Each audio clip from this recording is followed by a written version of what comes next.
Tinapyas ng mga senador ang 75 bilyong pisong insertion sa budget ng DPWH para sa taong ito. Ayon kay Senador Panfilo Lacson, inamin daw kasi ni DPWH Secretary Mark Villar na wala siyang alam tungkol sa isiningit umanong budget ng DBM. Dati nang inamin ni Budget Secretary Benjamin Diokno na siya ang naglagay ng pondo sa DPWH, pero aniya walang irregularidad dito dahil pwede raw yun gawin ng kanyang ahensya. Nais din daw talaga ng administrasyon na taasan ang pondo para sa infrastruktura. Layo ng Senado na maipasa ang 2019 national budget bago mag-adjourn ng Kongreso sa ika-12 ng Pebrero.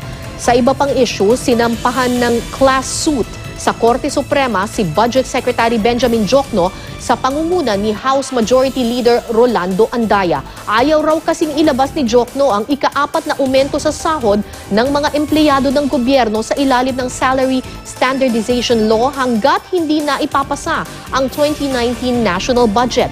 Giit ni Andaya, hindi raw ito maaaring gawin ni Diokno dahil may reenacted budget naman na pwedeng pagkunan ng pondo.